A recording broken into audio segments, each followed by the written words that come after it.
listening to Receipts. I'm Jenny, and I'm here with producer Andrew. Hello. Hello. And I'm back in New York, finally. I can't believe it.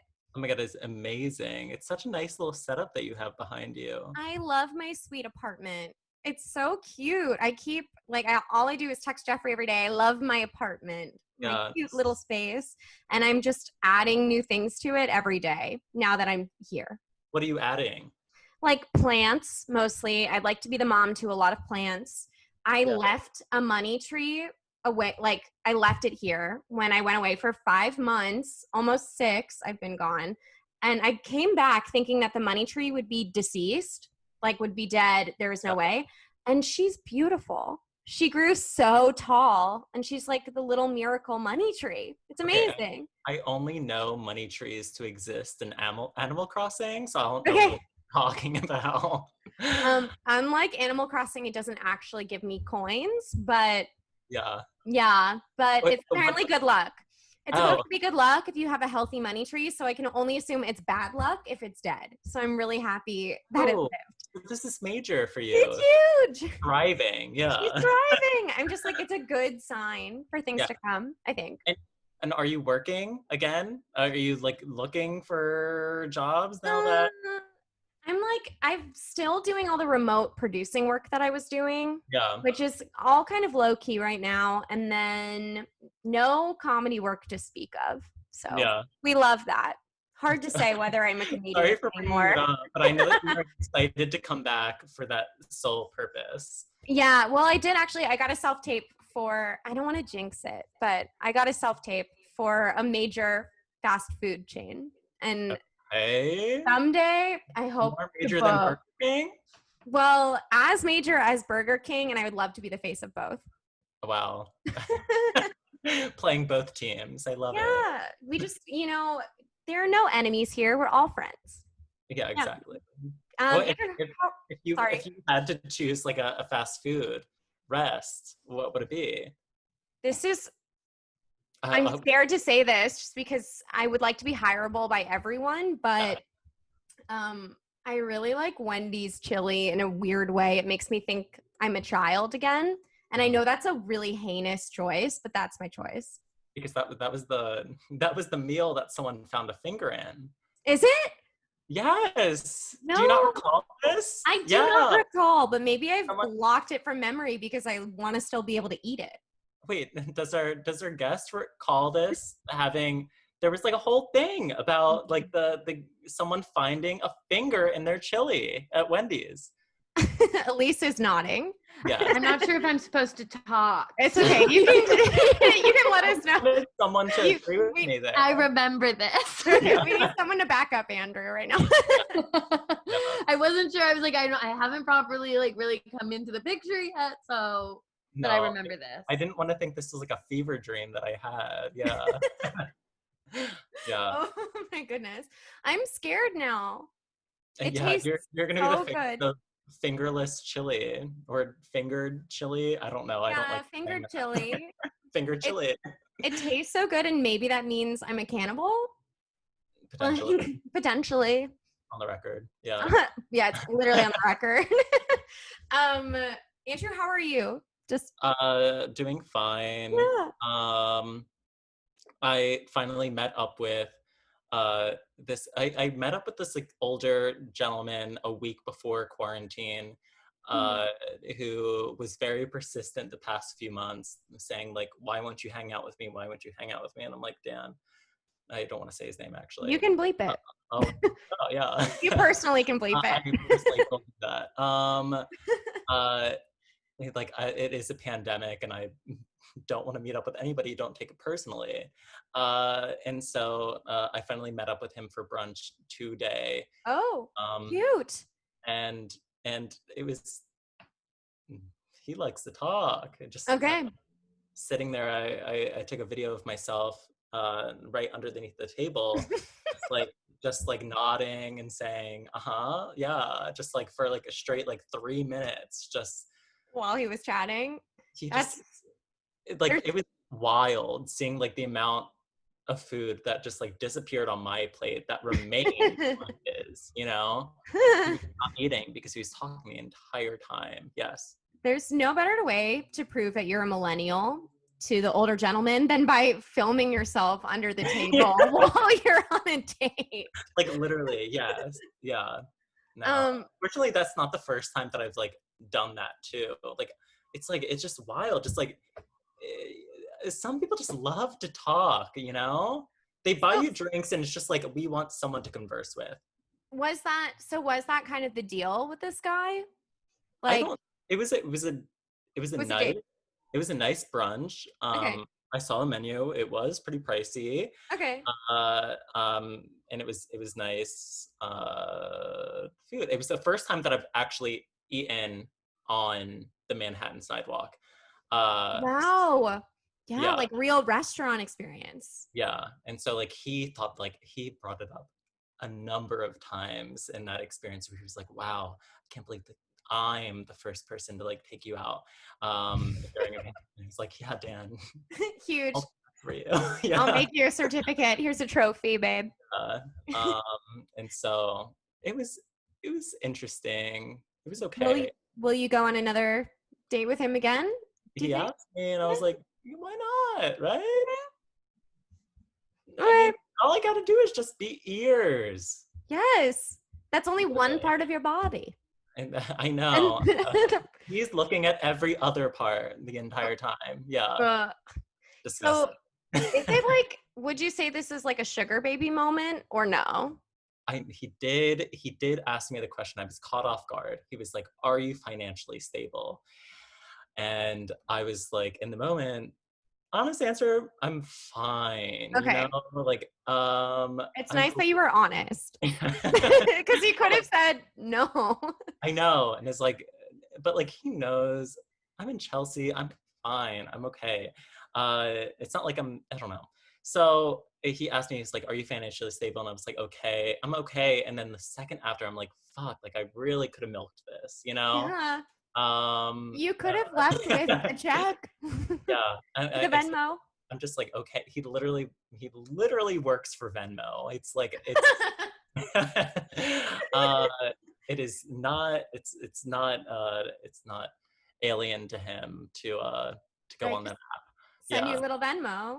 So pay you for brunch that he paid for. Exactly. Yeah, I know. And he asked me how I was getting home. I missed all these cues, but it was a great learning experience. I said I was walking, you know. I really could have milked this a lot better. But he invited me out. He said he was looking forward to hanging out again. And now I will know that the next time I hang out, I will have these responses curated. Right, ready to go. Like, oh, I don't know, I was maybe gonna take a car. Fuck. Fuck. Yeah. Okay, I love it. We're growing, we're learning. Exactly. We're thriving like our little money trees right now. For sure. These money trees in quotation. Yeah. Yes, these things. Well, I'm so excited about our guest. You've already heard her voice a little bit. You got a sneak peek. She remembers the Wendy's finger scandal. She's also the host of a very fun podcast on National Lampoon's network, The Roast of Your Teenage Self. And she's on TV in a cartoon called Tuning Out the News. And she writes and hosts for Betches. What doesn't she do? Wow. Please welcome Alise Morales. Hello. I'm still here. I'm thrilled to be here. What if you had left? You were like, I can't take it anymore. Oh, I thought that was my part. I said the thing that I remembered and now I'm gone. I would have died. That would have been very funny. But I'm so happy you stayed. So happy. I'm happy to be here. How are you? Oh, trucking along here. Just moved to a new apartment. So been slowly but surely getting that all set up. I'm actually coming at you from the least set up room, which is why there's just sort of a table of miscellaneous junk behind me. It does look like it could live in the Halloween Town, like sock man Yes. Residents. I don't know if that's a deep cut. I don't know if people remember I know this. exactly. I do have a question. What is this handle that is all the way to your right? What is that? What is the handle? It's to our new vacuum. And let me tell you that our old vacuum was snatched right up as we were moving into our truck. We left it unattended for a moment and somebody snatched up our vacuum. Stole your vacuum while you were moving? While in the middle of our move, they must have done it so fast. It was crazy. That is crazy. Now I can't believe it. Someone just was like passing by, was like, ooh, vacuum. It must have been truly a split-second decision that they made. They were like, I have one shot to get this vacuum. And they took it and they got it. And yes. we were none the wiser until later. Danny was like, where's the vacuum? And we realized it was it never came with us because it was removed from the front porch. Nothing else was taken. It was just the vacuum. Only the vacuum. Wow. It was a clean freak and thief. Yeah, I honestly, if they were gonna take one thing, I'm glad that they took the vacuum. If it had been a box of like random items where we were like, fuck, I don't even know what's in that box. We're gonna be figuring out for months the full extent of what they took. I'm glad that it was just they snatched the vacuum. We were like, the vacuum is gone. We'll get a new vacuum. Right. And then you can upgrade the vacuum. And we did. Right. And we did. And that's kind of a gift. It's almost a gift to you. And that's why it has this beautiful artistic handle that you can see. A nice handle. And beautiful handle. What was the reason for the move? You know, we had been stuck in our very small 1-bedroom apartment that had no outdoor space and just like numerous other issues that were fine when we were just coming and going normally. But once quarantine happened and we were stuck there all the time, it just became harder and harder to stay. And then basically like our landlords gave us the opportunity to upgrade to another building that they owned. And they were like, I think honestly, there's a housing crisis that's happening right now. People can't pay rent. So they were like, if we can upgrade some units, we'll do that. So we were able to just move to another building that my landlord had and get a 2-bedroom that has some outdoor space and all that stuff without having to like put down first, last, security, like all of that just moved right over. So it was very fortuitous. And now we're in a much better situation. And we have a grill and we can grill on our little front balcony. And it's great. This is so cute and so homey. It needed to happen because truly being in our apartment all day, every day, like we were going to kill each other. And I think that's a great segue to So Danny is your fiance. Am I saying that right? For fiance for a man? Fiance? Is it different for men and women? I feel like it's an anti-thing. I think it's spelled different. I think one has 2 E's and one has 1 E, but I don't know if you say it differently. Okay. True? I had no idea. Really? Yeah, I think so. True. I think, because historically we love to delineate between men and women. We love that. It's important to know. Yeah, we love to gender everything. So I think there's a difference for fiance and fiance. Fiance, fiancé, or whatever. Yeah. I think there's something. I think if we were French, we would be saying it differently. I don't know. Okay. So he's your fiance who you almost murdered because of quarantine. Yes, I think that I saw a thing that said like after the lockdown in Wuhan and stuff, like the divorce rate in China went up, and like I believe it. We were just not set up for being stuck in our apartment and having to. We were stuck in basically a 2-room apartment. We had our bedroom and then we had like a living room, kitchen, catch-all area, and we were constantly switching between the two because he would have a call or like I'm doing these voiceover animations. So it's like I have to be sequestered in our bedroom. It was too much. Mm-hmm. And we were just at each other's throats constantly. The temperature wasn't right because the entire apartment was cooled down by one window unit that was constantly breaking. We were just like, we can't stay here for the summer. It's not going to happen. And then the relationship would end. I love that. You got out of there. Preserve the engagement. we did get out to preserve the engagement. And it is funny, like, the moment that we moved to the new apartment, we started fighting so much less, and the tension was completely removed. And we were like, oh, thank God we didn't make any rash decisions when we were back in our hell apartment. Turns out we were actually being affected by our environment, and I actually do still enjoy your company. So, that's great. Yeah, it was. Once like it was all done and we were settled and that happened and we realized that a lot of the problems were like situational, like, and environmental, it was actually nice to be like, oh, thank God. Okay. Cause we've put a lot of money down on a venue already. There are some non-refundable deposits that have been put down. Oh no. Oh my God. Is it so stressful to not to have planned a wedding and not know when it's going to be? It's so luckily for us, Danny and I got engaged last August, and we set our date for August of 2021. Okay. So yeah, that's a long time. Right now, our wedding is going ahead as planned, with the caveat that we don't know if anything's going ahead as planned. Right. Right. So it's been very weird because we've had this date that the whole time, because people obviously were checking in on us and being like, are you guys okay? Is your wedding going to be affected? Which is really nice. And we'll tell people our date, August 2021. And people are like, oh, you're fine. And every time, and they're still saying that, but the more months that everything progresses, the more people are like, I'm sure you'll be fine. And but I mean, even if not, the caveats have started to flow in more. People being like, well, I guess maybe we could still be doing this in August of 2021. I don't know.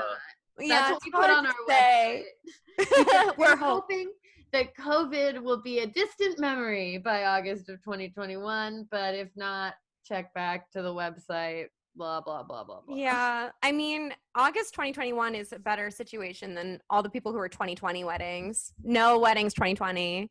Yeah, it's funny because we had kind of, basically, like, the way it works to book your venue is you want to, if you're trying to save a little money, which we are, you want to be technically in the off-peak months. Okay. So not a spring summer wedding. Yes, or the later half of summer, like September and October are peak months. They're going to be higher. And then May and June are going to be also high. So we are having our wedding the very last weekend in August before Labor Day weekend. And Labor Day weekend, the price jumps up by $10,000 at the venue. Yeah. I believe it. National holiday, great time to get married. So we were bumping around with dates, and we were like, should we do fall of 2020, late October, where technically it's the first weekend of not being peak season, or should we just wait and do it in summer of 2021? And we opted to do it in summer of 2021, and it saved us. Yeah. Because if we had it for this October, no way. Yeah. No People way. are already, the wedding that I was going to this October is already canceled. So my Jeffrey, my boyfriend's brother, is getting married too, but his wedding was going to be November. Not anymore. And then they moved it to March 2021, and they're like, actually, we're not going to keep that date either. So yeah, I know people who were supposed to have it in April of this year and moved it to the fall, and they're like, shit. Yeah. So they're just keeping that date and having a really small thing and being like, whatever, our wedding's just not going to happen as planned, which it's definitely, I mean, it's weird because I'm still in the stage where I am able to plan mine, but I'm also hyper aware of well, all of this stuff might not happen. And we had done, right before all of this, we had done all of our catering tastings, which is like the best part of planning a wedding. Oh my God, so many fun food. Oh yeah, you just go and like you just go to like a chef's little studio and they prepare a gorgeous meal for you. And like feed you alcohol and try to charm you. Yeah. And you're like, yes, I want to flirt with the chef. Thank you. They feed you so much. And so we had come up with this whole menu, and now we're like, and it was like going to be a buffet style stuff. And we're like, I don't know if buffet style is a thing anymore. Yeah. I don't know what. Yeah, buffets are tough. I might not feel comfortable going to a buffet again. Yeah, I think in a long time. We're changing probably the whole. We're probably gonna have to do plated, just because I don't think people are gonna be in a buffet state of mind. No, where we are vaccine wise, right? And I used to like hot food bars at like delis and stuff. I would get a hot food bar, but I think probably never again. We were all in for like stations and all of this stuff. Like that's how we were going to do the whole thing. And so that's definitely like back to the drawing board. And then the hardest thing has been finding a time to go get the dress. Yeah. My mom and my sister were going to come back into town. They live in Texas at the moment. And we had to cancel the whole trip. We had to cancel all the appointments. And then it's just hard to figure out when they would be able to come here to do it. And so I might have to do the shopping without them. It would just I know. That's sad though, because that's probably the most fun part, to have the gals with you. I had never imagined that I would do that shopping trip without them, but it's getting to the point where like to coordinate getting them from Texas to New York is like, and then they would have to like stay for 2 weeks, and then we do all these trips, and it's like it's really tough. So it's definitely been, the planning process has been different than I imagined. Very extended. Yes. And a lot of what ifs. We don't know. Yes, and we had planned so much so early, and it was like we were like a year and a half out from the wedding and had venue, everything booked, and all of these people were always telling us like, oh my God, you're so far ahead. You're going to be able to relax, all this stuff. And then as soon as the pandemic happened, there was like 2 months of doing nothing. And then we reconnected with like our caterer and our wedding planner and stuff. And they were like, oh yeah, you actually have to book everything because everyone's rebooking for 2021 and your date is booked at every single place. And like anything that could possibly be booked up is done now. So you got to like get your hotel blocks. You have to get your hair, your makeup, all of it now, because all of the 2020 weddings are rebooking for 2021. That's so scary. It's going to be the Hunger Games of weddings in 2021. It literally is. It's already started. I emailed them and they're like, we're not available. And that was not happening. But before, people were like, wait, 2021, you're crazy. Why are you calling us? And now they're like, ha, you fool, get in line. Right. You're the last to email. You're dead in the water. That's so sad. It's hard. Crazy. It's hard. But luckily, you still love Danny. That's true. Luckily, you still love Danny, and you guys are quarantined together. We're happy in our apartment. We've got a cat. We're making it work. Aww. So you sent the receipts when you were messaging on Facebook. I'd love to read those and talk a little bit about how you met. Yes. So these receipts are Danny and I had probably gone on 2 dates at this point, and we were hanging out all the time. We had gone on like 2 very fancy dates, but we were also hanging out all the time, and he was coming over and staying over, and we were very like, I would say maybe 2 weeks or so in, and very into each other. And how did you meet each other in the first place? We met at the Annoyance Theater in New York. R.I.P. Annoyance, New York. R.I.P. Annoyance, New York.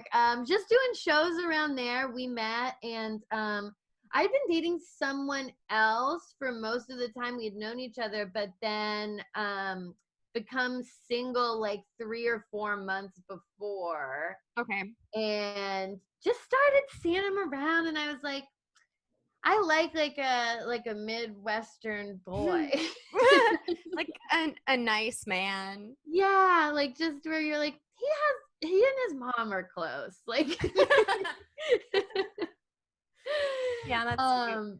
So he was giving me that energy, and so we hooked up at Artie Golputi's birthday party. Shout out to Artie. Love her. Hope to have Always her on the pod someday. important part of our origin story. We hooked up at her birthday party. I woke up with him in my home the next day. Couldn't exactly remember how he had gotten there, which had never happened to me before. Okay. But I was like, okay, well, I'd been trying to make this happen for a while, so this is fine. Yeah. Mission accomplished there. Right. And now you're engaged. So I feel like Now that's we're all engaged. like, So honestly, it's beautiful. And then we went on like a proper date. And then so these messages happened around 2 weeks later, where Danny was operating with, he had a flip phone, and then he had an iPhone 4 that he would connect to Wi-Fi sometimes, but it didn't have like a. And why was he doing that? Financial reasons? What year was like, it? This was 2016, actually. Okay. Yeah, it's a little late for the flip phone. I think iPhone 4. You know how sometimes straight guys will think that something makes them interesting when it just makes them annoying to deal with? Yeah, I do know that. So I think that's what this was. Right, like brewing your own beer. I think he thought that it was like, oh, I don't need a smartphone. I've got a flip phone. But he ended up getting a smartphone because of this incident where he and I had made plans to hang out. I wasn't going out. He was going to a birthday party, but I was like, come over after. You can stay here. That night, his phone randomly stopped sending or receiving messages. Okay. But gave no indication to him that had happened. So this led to basically 24 hours where we both thought we were ghosting each other. Horrifying.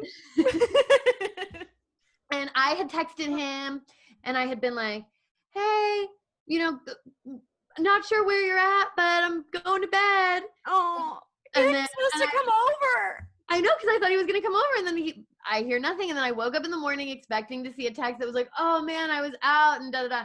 Nothing, there's nothing. So I was like, this is crazy. So then I sent him another one that was like, hey, I've missed you, but I fell asleep. And then I sent that one knowing like, okay, well, I can't send another text now because now I've double texted him, and I have respect for myself, so I can't send another text after this. This is my last one. Hours go by, nothing. I hear nothing from him. And Are you freaking out? Oh, I was freaking out because we had been talking every day and like texting a bunch, so it was not normal at all. I would be inconsolable. I'd be like, okay, he hates me. It's over. I need to hide in my bed. I'm never coming out. That's absolutely what I thought. And I felt so dumb because I was like, I really was getting nice guy vibes from this dude. Like I was really, I was like, I really felt like this was going somewhere, and I feel like a complete idiot if he was playing me. I went to improv practice, which I talk about in these texts. Okay, throwback. Improv practice. Back to when there was improv theaters to do improv at and all that stuff. Yeah. I was on a team called Steakhouse at that time, and I told them before practice, which for those who don't know, an improv practice is 3 hours long, and it's because someone decided that that's how long they have to be. Right. And you're not paid to be there. You are paying everyone involved. You're paying. And you're paying by the hour. And it has to be 3 hours. So anyway, I'm doing that. And I said before practice to my whole team, I was like, this guy's like, Danny's ghosting me.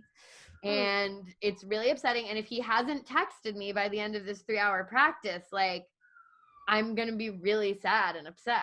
And the end of this 3 hour practice comes, not a word from him at all. So I like, my friend Bailey remembers that I like took the train home with her, and I was like, I just can't believe I know it's crazy to be this sad about someone not answering for a day, but like it is weird that he hasn't answered for a day and that he just disappeared. And I'm like, did he meet someone at this party that he went to? Like, is his ex back in his life? Like, oh my God. So Yeah. shocked. And I came home to the messages that I had just that I sent you. These that were on my Facebook. Okay, yeah. Let's read them for our listeners. So first of all, he's never called me. He starts out by saying, "Yo, what's up, duder?" Which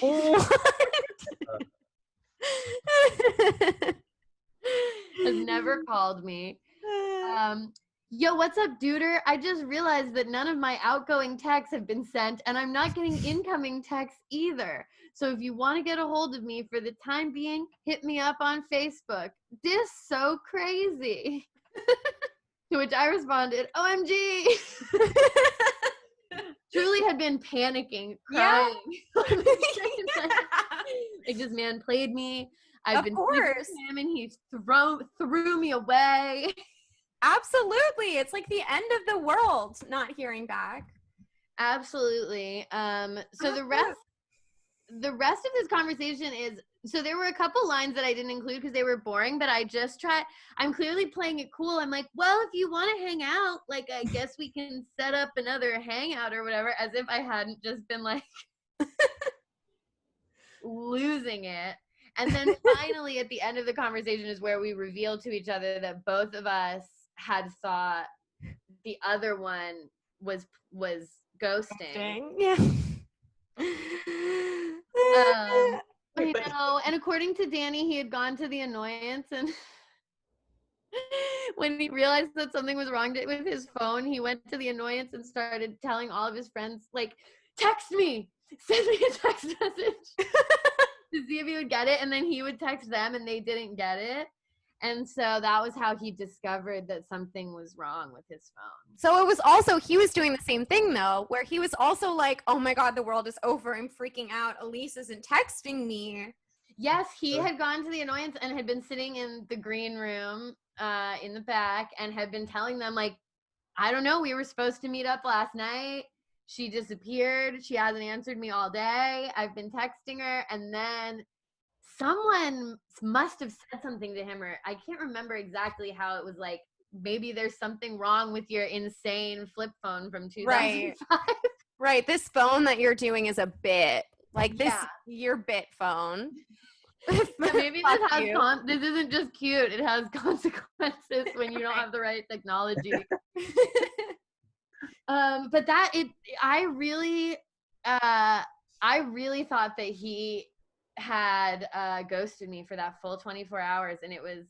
I love this. Can I read this? Yes. When I went to the theater, I was like, has anyone been getting my text today? This is Danny. And everyone was like, no, nothing. Then I had them text me and nothing. I told them I thought you were ghosting me, JK. And then you are long ha-ha-has.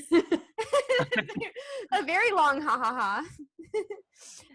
Well, I absolutely did tell Steakhouse I thought you were ghosting me, so I'll have to update the group me. Danny, please do. I mean, I was freaking out all day.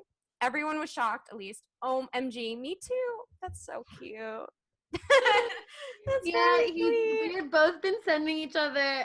This next thing he says was, I mean, I texted you last night about meeting up, and then this morning being like, yo, I missed you last night. And when you didn't get back, I was like, fuck, which are the exact same messages I had sent to him, being like, hey, I don't know where you are. And like, hey, missed you. This is so cute. And yeah, so sweet. And also, I mean, like, I'm sure horrible at the time. Atrocious.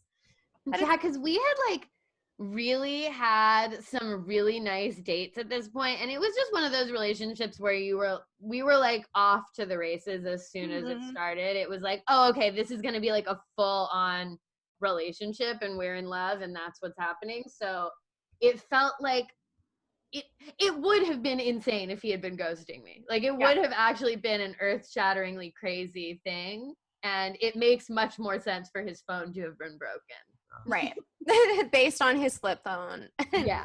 Yes, but it was a scary 24 hours, man. So scary. Truly so scary. And then, so when did you move in together? We moved in together about a year into the relationship. Okay. So yeah, maybe a couple months shy of a year actually, because it was probably like May of 2017, and we got together July of 2016. That feels pretty serious to move in so quickly. Yeah, again, it was like we were just really serious really fast, which is something that I tend to do. I'm just like a serial monogamist in general, but I had never moved in with someone before. But we just kind of had the feeling like that this was it. And then we moved into our apartment. That was a very cute apartment from the time, but we did have to flee. Okay, so the one you just left is the one that you moved into. That was our first place, and this is our second place where we've got second bedroom. So. Guest room, big upgrade, adulting. Yes, indeed. And then we got engaged last August, which feels like ages ago now. Yeah, that was a whole other lifetime. Yeah, we were in Central Park. There was a crowd of people. Aww. Yeah. So actually, in this conversation, after this is done, we make plans to go to Central Park, which was a really nice date that we went on, which is why Danny proposed to me there eventually, because we went on a nice date in the boats. Did he propose in the boats? He didn't propose on the boats. He proposed in a little he proposed in the area around the boats in kind of a little secluded nook area, which was very cute. And actually, when we had gone on the date on the boats, we had rowed over to a secluded area, and he was like telling me about his life, and I was learning his life story. And then I looked over into the bushes, and I saw this dude getting a blowjob, just like Central Park. And so I was like, Danny, we have to row away. And so he like row us away. And so I knew that he was going to propose at the time because there were just many clues, and we had picked out a ring and all that. Okay, so I think picking out a ring together feels like a pretty good clue. That's a big clue. So, but he walked me past the place where we saw the guy giving the blowjob, and I thought that maybe he was going to do it there. And I was like, oh my God. He did like a fun little psych out. Right. Yeah. To the place where we saw a guy giving a blowjob. I wasn't sure actually the gender makeup of the two people. I know a man was receiving, and then I don't know who the other person was. But we were adjacent to that spot. Not in the actual spot. Not in the actual spot. We picked a new spot, but that spot was nearby. Proposing to you? The space is already sacred to someone else. Yeah, that's already someone else's spot. Yeah. And proposing to you in like blowjob point would be the same as having that flip phone. And we all know their problems. Be like, oh, it's actually really funny what he did. Yeah. No, it's really funny. I liked it. Yeah. But very sweet. Yeah. That's so cute. Did anyone was anyone hiding to photograph it or anything, or was it just the two of you? So the proposal was just the two of us, and then we walked over to a different part of Central Park, and a couple friends were there, which was because I had told him I'm not a public proposal flash mob person. So I didn't want some kind of like big display where people are being like, there, look at them over there. Right. I don't need my family members dancing. No choreography needed for your proposal. Absolutely none. I wanted zero choreo for my proposal. But it's cute that you got to celebrate afterwards. Yeah, we went over to the boathouse and had like a ridiculously expensive bottle of champagne. Yes. Hell yeah. And that's your right. That is your right. I love that. What a cute proposal. I'm just like, I'm thinking I like that quiet proposal, personal proposal, and then celebration afterwards. I have been, my improv team in college, we had a member proposed to his girlfriend who was also on the team at a show in front of like 200 students who were our audience as a part of like a game that we used to play. I was on a short form improv team in college. Same. If you can, if you can. What was yours called? Improvidence, because we were in Providence, Rhode Island. Rubber Chickens, baby. Because Oh, University of Delaware. adorable. Rubber Chickens. Adorable. Love it. We Corny, did some long form. obsessed. Okay, we did a little bit of long form. We would do one Herald to show. We did a little bit of long form, and we had no idea what we were doing, and it was pretty bad. Yeah, we taught it to ourselves. It was not good. And it was not good. The short form was actually great. The short form was better. Literally same story.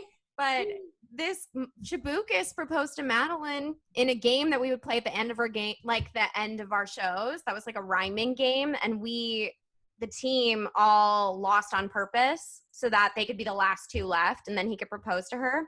And then like it was very cute. She like was still miming a pumpkin, doing like, you know, like good mime work, object work, and then said yes and as her answer. And then that relationship is also of course cursed. Like that engagement lasted. It didn't even last past the summer after we all graduated. So did they get married or no? They just broke off their engagement, which is I think better. That is better. We prefer that. That is better. Let's not bring the legally binding documents into it. Yeah, let's not get the government involved. I just started 90 Day Fiancé. Oh, you did? It's so fun. It's emotionally, I'm having a hard time because I can't tell what I want for these people. Right. You're like, do I support these relationships? It's kind of ugly, the entertainment that we're getting from it. It's like all we're doing is like watching, being like, oh, thank God, that's not my life. Like, are my seasons always a woman coming to visit a man? No. Okay, because the first season, it's all just foreign women who are like 20 coming to meet men in their 30s. And so that element is... We flip that, babe. Okay. Yeah. Okay, great. That gets flipped. I'm excited to see that get flipped because right now there's like this Mormon guy who's got this beautiful 20-year-old Brazilian girl. And I'm like, I don't know about this. Yeah, like, I don't know. I think that he likes that she doesn't know how to use the grocery store. And I think he likes that she can't like operate without him here. This is not good. Yeah. I don't know how those work out. I feel like a lot of the time they break up, right? Eventually. They must. I haven't gotten. They must. Do we know? What happened with like Big Ed? I don't know. I haven't met him. I don't know. You know. Tell us about him. I need to remember him.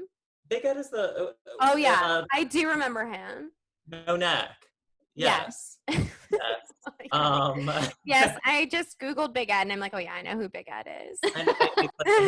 Yeah. Fiance's like Rosemary. He broke up with Rosemary Vera in June 2020. And she is the reaction queen. Like he would say like really horrible things and she wouldn't say anything, but it would be all in her face. It would just be great. I loved it. That's a comedic actress. Yeah. And I remember like when Ed met her dad, Ed was like, is it weird that I'm older than you? And he's older than her dad? Yeah. And it's like, yeah, well, it's weird now that you're bringing it up, bitch. Like, yeah. We didn't need to know. Right now. Yeah. We never had to think about that. We never had to think about it at all. Yeah, right now, it's all just like very, very beautiful women coming to meet these like dumpy ass dudes in the Midwest, and it's really freaking me out. There's more variety, but it's same story usually. Yeah. Like someone is coming for the green card. Yeah. Yeah, I've got a couple who I'm like, I think this might be a real relationship, and a couple where I'm like, there's no.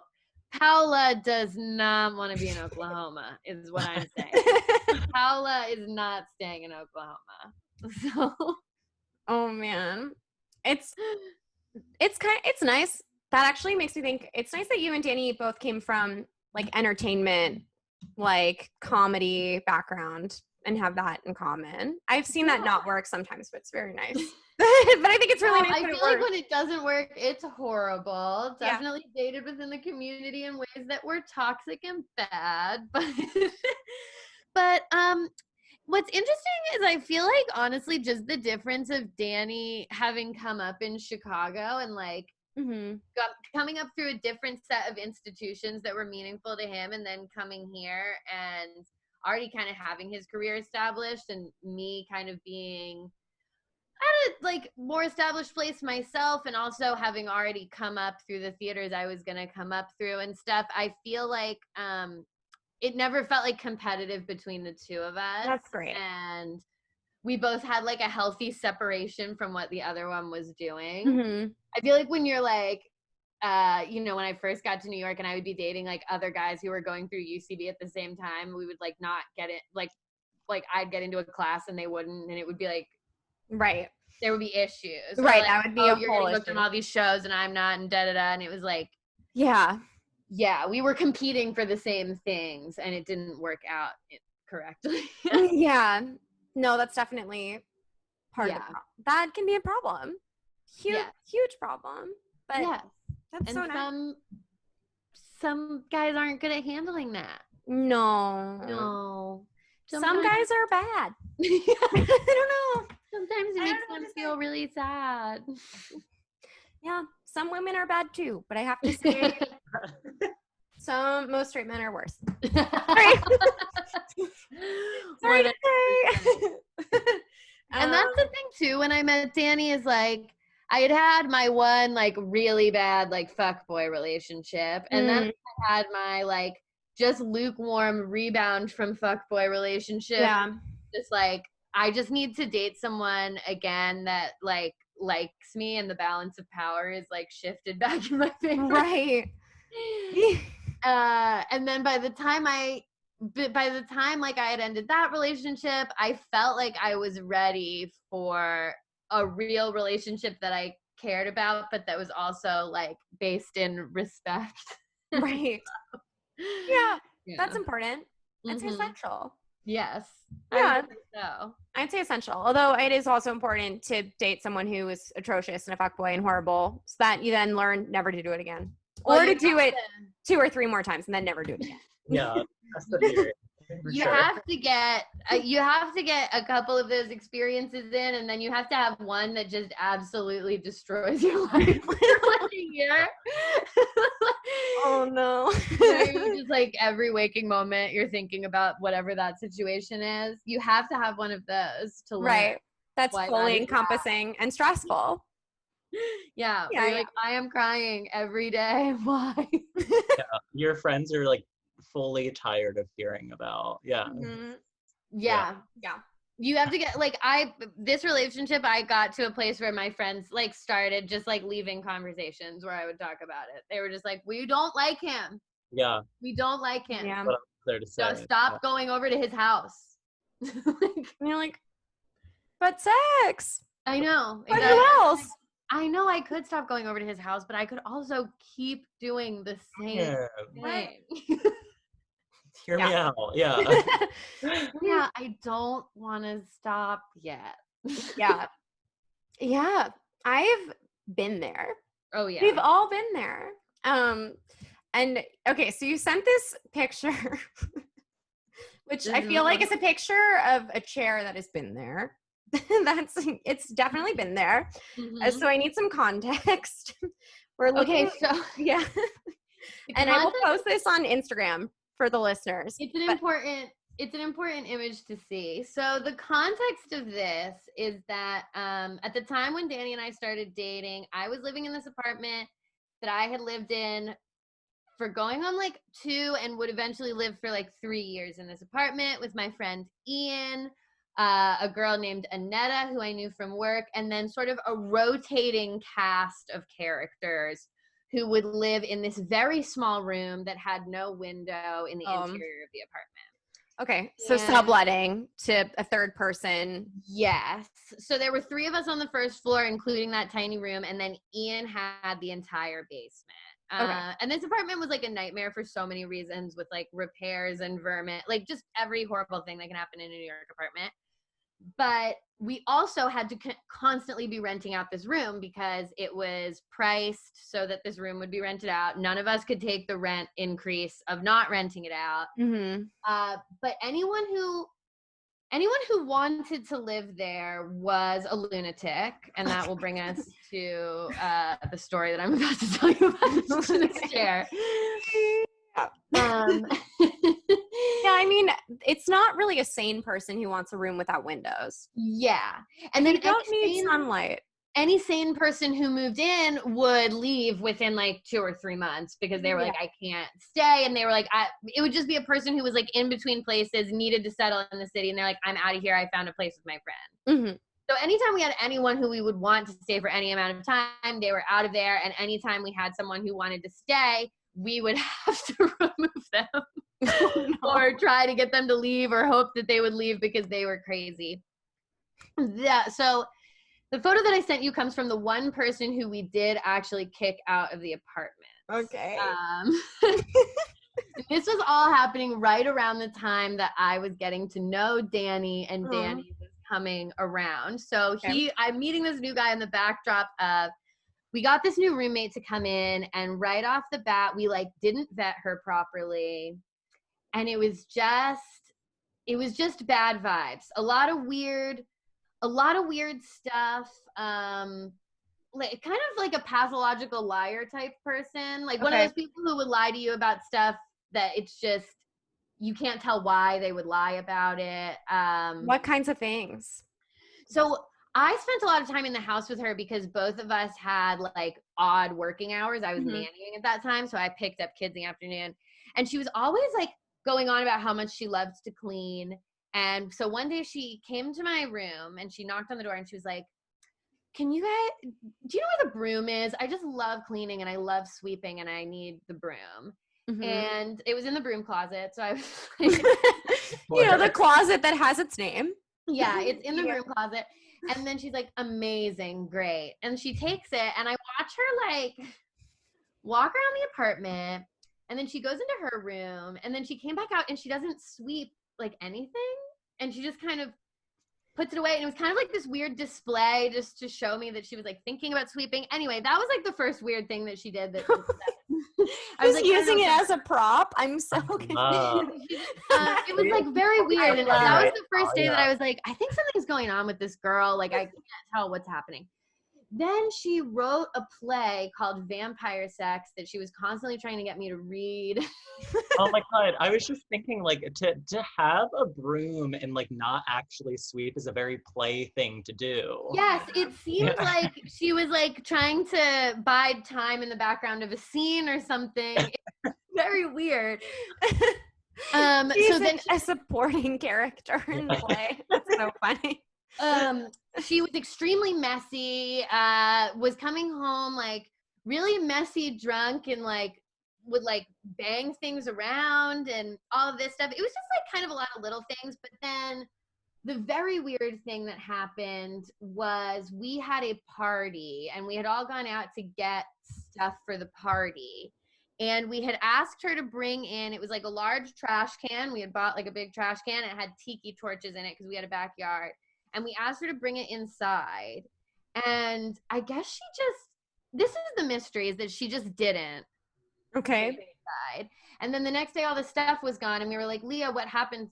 Oh, can you believe her name? Yeah. I'm sorry. Please believe her name. Yeah. We're not going to dox her, don't worry. We'll bleep her. We were like, hey, what happened to the stuff? And she got really weird. And she was like, I don't know. I brought it in, so I don't know. And then she took me and my other female roommate aside, and she was like, Ian stole the stuff. And I was like, what? And she was like, she's like, I've had bad roommates in the past, and I've had to go to court with my roommates in the past. And so I know. And like, he stole the stuff. And I was like, No. If he stole the stuff, then we'd have it for the party. Right. Ian wants to use it for the party. Yeah, so. I was like, why would he steal it? And why wouldn't he want to use it for the party? And like, we all paid for it. So why would it like didn't make any sense. And it was just so like, it freaked me out so much because it was such a weird thing for her to pull us aside and lie about and also say, and like the stuff about like taking roommates to court. It just like, it just freaked me out. I was like, oh no, the bitch is crazy. Like, He's very dramatic. This woman has an eye and ear for drama. So between that and a lot of other things, we had agreed to have her sublet the room for 3 months, and we told her, hey, I don't think we're going to extend your sublet. Okay. She was not happy. She got very, very upset. She freaked out. She was like, please let me stay for 60 days. Because we had said, like, you can stay for 30 days. Mm-hmm. Please let me stay for 60. None of us had ever kicked anyone out before, and we were all like kind of beside ourselves doing it anyway. I wasn't even there for the conversation because I was like, I'm going to throw up. I can't even. So we were like, okay, yeah, you can stay for 60 days. Cut to, this is when I start meeting Danny. She's basically this demon in the background of our apartment for the 60 days. She won't talk to us. She storms around like every day. She slams every door. If you address her, she'll just go, huh, and like walk away. Okay, I know that we're supposed to like hate her, but I'm fully like obsessed with her at this point. I think, like, she's honestly iconic, and if I hadn't lived with her, I would be on her side as well. But like, she did have to go from the apartment. So Danny was like, he was meeting me, and he was like, "Who is your other roommate?" And I was like, "It's really hard to explain." I think she's a playwright. I don't really know. Anyway, she's moving out. Okay. So then, the day of this photograph, again, me and her end up in the house often because my other roommates wake up early to go to work. They have like regular 9-to-5 jobs. I wake up to a text message in the group, the roommate thread from Ian, that is this photo, which I sent you, which is a chair from our living room. It's a white sort of plastic bucket chair that clearly has urine in it.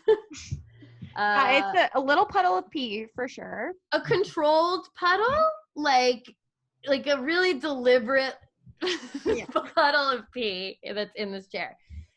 So the text from Ian says like something to the effect of like, hey y'all, because Ian's from Georgia. It's like, hey y'all, I don't know what this is. But something's up with the chair, like, I'm pretty upset about it. I don't know what's happening. Then, because he gets up earliest. Then there's from my roommate, Annetta, who got up second earliest. She's like, hey guys, yeah, I also investigated the chair. I'm pretty upset. I definitely think it's pee in the chair. Like, I don't know what we do about this. And at this point, no one's cleaned it. It's just been like... Everyone's just come out of the room and then looked at it and been like, yep, it's pee, and then kind of returned to their room. So I wake up and I see this and I'm like, okay, I guess it's my turn to send the I'm disappointed text. So I go out and I see it and I see exactly what is in the photo.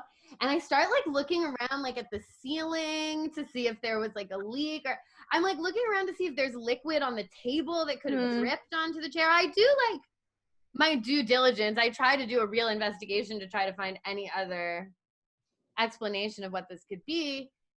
And then I too am like, it's pee in the chair. So oh no. So I'm investigating, and then I can hear roommate in her little room rustling around, and I realize that she has woken up in there. And so I'm like, oh no. So I run back into my room and I text in the thread, and I'm like, all right, you know what? Someone's going to have to pop this off. So I'm going to do it. So I said like, you know, I don't know what's going on with the chair, but I think the person who hasn't said anything yet is the person who knows. So I send that, and I'm kind of like, I feel like even though I couldn't hear her receive the message, like I could hear it. Mm-hmm. And then like the activity in her room heightens like a lot. Yes. And I start hearing like a lot of rustling. And then I hear her come out of the room, and she kind of runs out of the room, and she slams her door, and then she slams our front door, and she exits the apartment entirely. And I hear her like do all this. Okay. And then we get a text that's a gif of a man walking with no pants from her. And then she says, I don't appreciate Alise's aggressive accusations while I am at work. Okay. Lady, I just heard you leave the apartment. Okay. Oh, I love her. Oh my God. I know, Andrew, you're truly fully obsessed right now. So then eventually my roommate Annetta did clean the chair. Okay. Because That's she's an brave angel, of Annetta. She's a social worker, and she's basically a doctor, and that's why she ultimately did do that. Mm-hmm. We did not see her again for another week and a half. The roommate? She's just gone? Did she bring Gone. anything with her when she left? I have no idea, because I hid in my room, so I don't know if she had a knapsack. I do kind of like to imagine she had a little bindle, and she was like running out. Tied to a stick, maybe. Yeah. Yes. We did not see her again until she returned to move out with no less than 20 of her friends. And I think that it was so that none of us would say anything to her. Right. So you wouldn't be like, bitch, you peed in our chair. Yeah, so we wouldn't be like, hey, what happened with the chair? Why did you do that? Wait, I don't know if you explained this earlier, but what kind of chair was it? So it's like a set of 4 plastic IKEA, like stackable chairs. Okay, I'm sorry. If it's a plastic chair, that's an easy clean. So it's okay that she peed in it? Yeah, because I'm not saying that we threw the chair out. I'm just saying that we wanted answers. Right, of course. We bleached the chair. The chair was ultimately did go back into circulation in the house. Okay. Yeah. But I mean, we had questions about what had taken place. Because it seemed extremely controlled, because it was a small amount and there was no puddle anywhere else. Mm-hmm. And I just feel like it was purposeful. Like she poured pee. Maybe a poured pee. No way. No. Yeah. I think she just peed herself in the chair. That's another thing that we've thought, because she would come home sometimes just like very sloppy, which, hey, it's happened. Who hasn't, you know? Yeah. But she would like leave shoes in random parts of the apartment and stuff. And so we were like, maybe she doesn't know. Yeah. Yeah. But it didn't seem like a drunk pee, because it was such a small amount of pee. And when I have a drunk pee, it's like, that's so much pee. I agree. So that's the amount is what makes me feel that it was purposeful. And there was no like drippage like leading to the bathroom. Perfectly contained to the base of the chair. Right. And if she had peed on the chair, there probably would also be spillage on the floor. Yeah. I think. But so you're thinking that she contained the pee in a container and then poured that container onto the chair, potentially? Yes, or oh my God, this is so nasty. Or just like did like a tiny squirt on the chair. No, that's what I'm thinking. Like, I think that maybe she she purposefully peed a controlled amount. Right, only a little bit. Not like a drunken release. Yeah, I exercised her like Kegel muscles and did like a small amount of pee. I mean, or maybe she did make a big mess and she thought she had cleaned it up, but she left the puddle in the chair. Right? We just want answers. I know. I don't know. I don't know, because I'm like, I am fully siding with her. I'm so I mean, the hero of the story. In many ways, she is iconic. She just she does what she wants. She doesn't love her. Yes. Yeah. You know what? We wronged her, and we had to pay. Retribution had to be made, and she did it. And honestly, I felt like it was an eye for an eye. Like it was equal. Yeah. Like we kicked her out of the apartment, but she like weird, like really weirded us out. Yeah, and she actually left a mark, potentially. I don't know. Like, I mean, like, is it possible at all that she really did not pee in the chair and she was just fully pissed off that you guys were accusing her of peeing in the chair? I suppose, I have obviously considered this, but to me, the abrupt nature in which she exited immediately upon being. No, but I feel like, sorry to interrupt. However, I feel like if my roommates had inadvertently accused me of peeing in the communal chair, I would also be like, fuck this. I did not pee in your chair. I'm leaving for however many days and coming back with 20 friends. She did show up hardcore with friends to be like, you guys don't like me, but all of these people like me. Right. And I have a crew and they're going to help me move my 2 items. Right. The few things I kept in my tiny room. Because the bed that we had in there was a loft bed that came with the room. So she had zero furniture that needed to be moved. You know what? Honestly, maybe she didn't pee in the chair. But then I want to know what happened to the chair. Yeah, then how'd that get there? Because I really did do an investigation, and I will say that of these people that I lived with, only one had proven time and time again to be untruthful. Right. There's only one also who had lied about cleaning, had said that she loves to clean and only brought a broom around. What is she doing? Yeah. She's not cleaning. She's actually very messy. Right. And she's taking the broom and she's moving it all around the apartment, but she's not cleaning with it. What a twist. It would have been if it were Ian or Annette, though. I mean, that would be so crazy if, like, on Ian's deathbed, he's like, I did it. It was me. I did it, and then I just popped the thread off for no reason. We'd already kicked her out of the apartment. There was no reason to do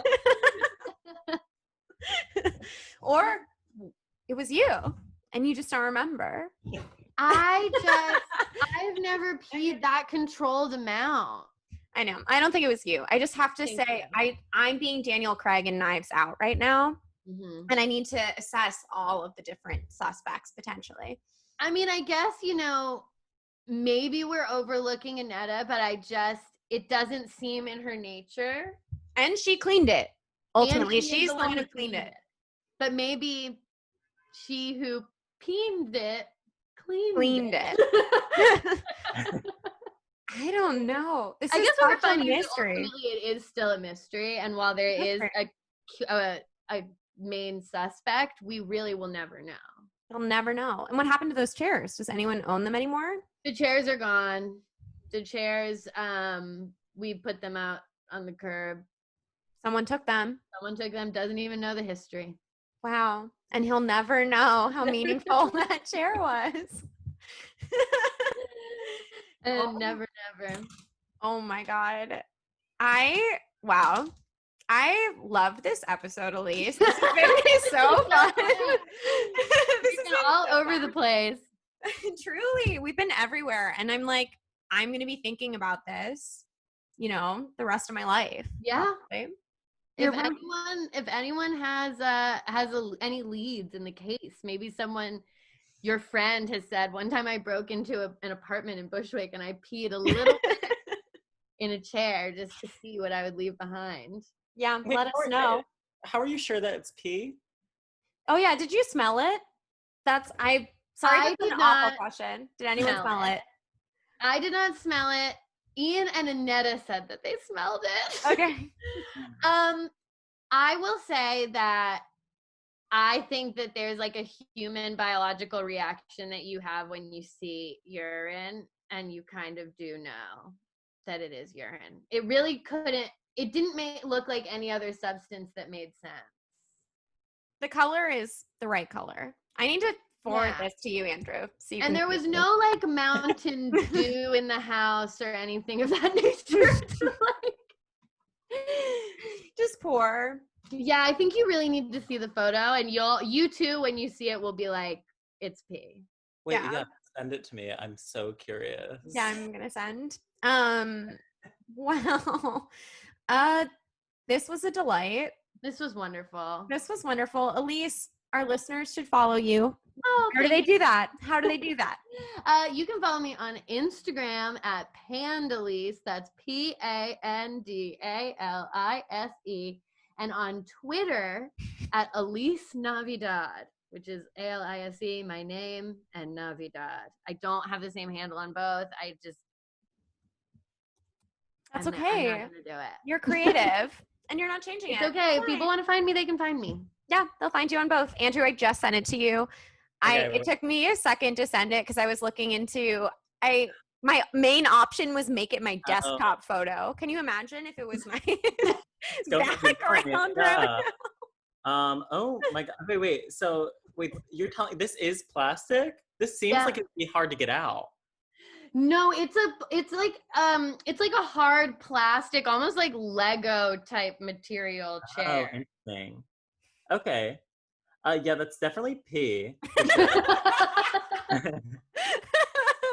And also there's like a little like sprinkle like surrounding it, which makes it. Yeah, you can see a little like.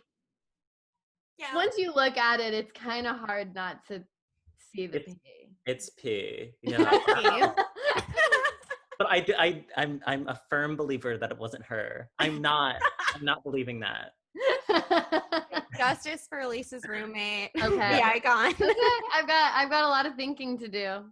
It was she was accused unjustly. No. I will say that there's the case, it's a cold case and it hasn't been solved. And just because there's a suspect who looks suspicious does not mean that is what happened. I don't know. I feel like you said like Ian and Annette, they initially smelt it. I think that they might have been like tag teaming this entire situation. But to what end? I don't know. No one knows their truth, but